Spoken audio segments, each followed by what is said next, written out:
Hi friends, ಬನ್ನಿ ಇವತ್ತೇನಾದ್ರು sweet ಮಾಡೋಣ. ನಾನಿವತ್ತು ಗಸಗಸೆ ಪಾಯಸ ಮಾಡ್ತಾಯಿದ್ದೀನಿ. ಟ್ರೈ ಮಾಡಿ ಒಂದ್ಸತಿ. ಫಸ್ಟು ಅಕ್ಕಿ ಹಾಕ್ಕೊಳ್ಳಿ. ನಾನಿಲ್ಲಿ ಬಾಸುಮತಿ ಅಕ್ಕಿ ಹಾಕ್ಕೊಂಡಿದ್ದೀನಿ 2 ಸ್ಪೂನು, ಮತ್ತು ಬಾದಾಮಿ ಹಾಕ್ಕೊಂಡಿದ್ದೀನಿ 2 ಸ್ಪೂನ್, ಗಸಗಸೆ ಹಾಕ್ಕೊಂಡಿದ್ದೀನಿ. ಇದೆಲ್ಲನೂ ಚೆನ್ನಾಗಿ ಹುರ್ಕೊಳ್ಳಿ. ಗೋಡಂಬಿ ಒಂದು 4 ಬೇಕಾದರೆ ಹಾಕ್ಕೊಳ್ಳಿ. ಚೆನ್ನಾಗಿ ಹುರ್ಕೊಂಡಿದ ನಂತರ ಅದಕ್ಕೆ ಬೆಲ್ಲ ಹಾಕಿ ಒಂದೇ ಸ್ವಲ್ಪ ನೀರು ಹಾಕಿ ಬೆಲ್ಲ ಕರಗೋವರೆಗೂ ಇದು ಮಾಡಿಕೊಂಡು ಅದನ್ನು ಸ್ಟ್ರೈನ್ ಮಾಡ್ಕೊಳ್ಳಿ. ಇವಾಗ ನಾವೇನು ಹುರಿದಿಟ್ಕೊಂಡಿರ್ತೀವಿ ಅದನ್ನು ಚೆನ್ನಾಗಿ ಪುಡಿ ಮಾಡ್ಕೊಳ್ಳಿ. ಅದಕ್ಕೆ ಕಾಯಿ ಮತ್ತು ಒಣ ಕೊಬ್ಬರಿ ಎರಡೂ ಹಾಕ್ಕೊಂಡು ಚೆನ್ನಾಗಿ ರುಬ್ಕೊಳ್ಳಿ.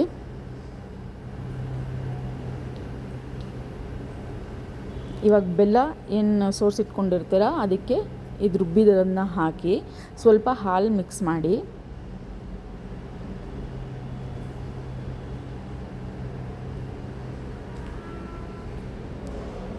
ಸ್ವಲ್ಪ ಏಲಕ್ಕಿ ಪುಡಿ ಹಾಕ್ಕೊಳ್ಳಿ. ದ್ರಾಕ್ಷಿ ಗೋಡಂಬಿ ತುಪ್ಪದಲ್ಲಿ ಹುರಿದು ಹಾಕಿ ಘಮ ಘಮ ಅನ್ನೋವಂಥ ಗಸಗಸೆ ಪಾಯಸ ರೆಡಿಯಾಗಿರುತ್ತೆ. ತುಂಬ ಒಳ್ಳೆಯದು. ಯಾರಿಗೆ ನಿದ್ದೆ ಬರ್ತಾಯಿಲ್ಲ, ತುಂಬ ಚೆನ್ನಾಗಿ ನಿದ್ದೆ ಬರುತ್ತೆ. ಟ್ರೈ ಮಾಡಿ. ಮತ್ತು ಹೊಟ್ಟೆಲಿ ಹುಣ್ಣಾಗಿದ್ರೂ ಹೋಗುತ್ತೆ. ತುಂಬ ಚೆನ್ನಾಗಿರುತ್ತೆ. ತುಂಬ ಒಳ್ಳೆಯದು ಕೂಡ ದೇಹಕ್ಕೆ.